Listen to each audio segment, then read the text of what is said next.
Здравейте, скъпи седмокласници! Започваме с вас да се подготвяме за предстоящото национално външно оценяване 7 клас. Така, една от примерните задачи, които бихте имали на изпита е 16-та от един пробен изпит.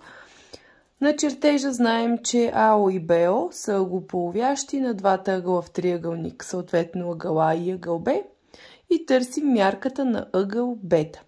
Това е една от основните задачи за ъглополовящи. Нека да си припомним какво е ъглополовяща. Тя разделя ъгъла на два равни по големина ъгъла. Съответно, можем да означим тези две ъгълчета с една и съща буквичка. В нашия случай ние ще изберем алфа и алфа. И другите две ъгълчета, тъй като вече имаме бета, може да ги кръстим хикс и хикс. Гама, гама, делта, делта, фи, фи.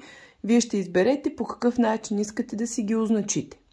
За да намерим съответно ъгъл бета, ще трябва да влезнем или първо в малкия триъгълник и да изразим сбора на алфа плюс хикс, или в големия триъгълник и отново да изразим сбора на алфа плюс хикс.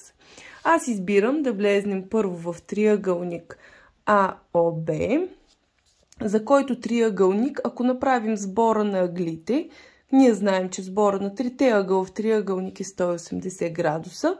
Следователно, алфа плюс хикс плюс бета плюс 30 градуса трябва да бъде равно на 180 градуса.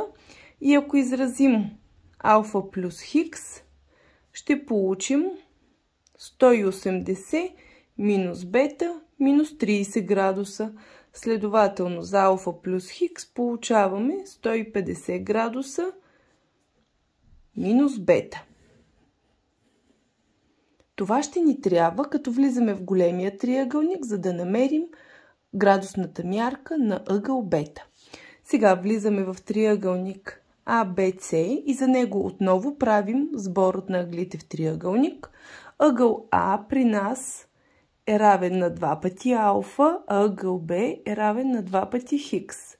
Тогава имаме 2 пъти алфа плюс 2 пъти хикс плюс бета да бъде равно на 180 градуса.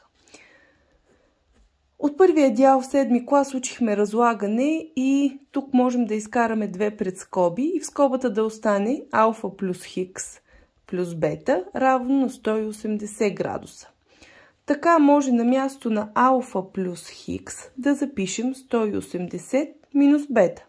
И получаваме 2 пъти по 150 градуса минус бета плюс бета е равно на 180 градуса. Разкриваме скобата, като умножаваме всяко по всяко и получаваме 300 градуса минус 2 пъти бета плюс бета равно на 180 градуса.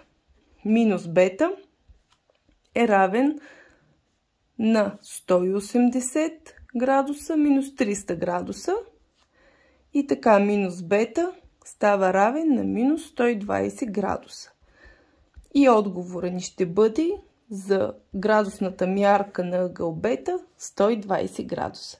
По този начин се справихме с една от основните задачи за ъглополовящи на ъгли в триъгълник. Успех на матурата, до нови срещи! Може да се абонирате за канала, да не изпускате някои от следващите видеа, специално създадени за вашата подготовка за НВО-то в 7 клас. До нови срещи!